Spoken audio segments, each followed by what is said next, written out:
许薇老师，又到了微笑生活课语的时间了，有没有微笑讲客家话呢？今天我要介绍是客家美食，第一道菜呢是客家豆腐，很好吃哦。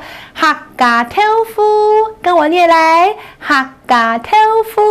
对了，豆腐就是豆腐啊，还有一个是非常好吃、很下饭的菜脯卵，菜脯卵，哎，对，这是菜脯蛋呐，菜脯卵。对了，很好。还有呢，我们客家人呢很喜欢用9层塔来煎蛋哦，把它剁得碎碎的，打在蛋里面一煎，哇，好香哦！怎么说呢？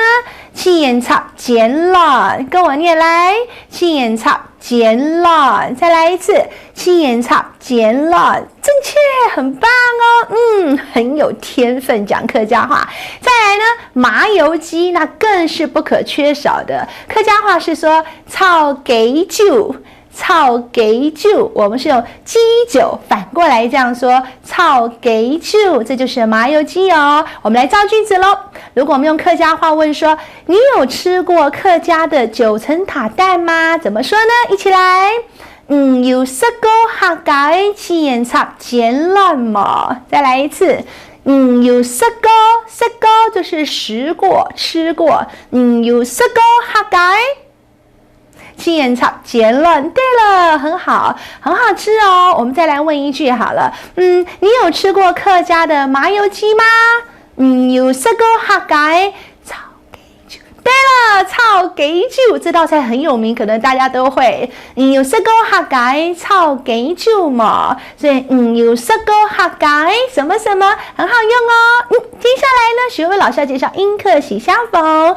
有一句客家俗谚很有意思，是这么说的哦：是阿伯昂在白，是阿伯昂在白。是阿伯是什么呢？阿伯就是鸭子，是阿伯就是死掉的鸭子，可是它的嘴巴还是硬硬扁扁的啊。昂在白，是阿伯昂在白，意思就是我们中文说死鸭子嘴硬，相同的意思哦。说到鸭子呢，许薇老师教英文的一定要提到这个 duck soup。duck 就是鸭子 ，soup 是汤 ，duck soup 字面上的意思是鸭肉汤，可是它其实就是 a piece of cake， 易如反掌，很简单的事咯。OK， 好，我们今天学到这咯。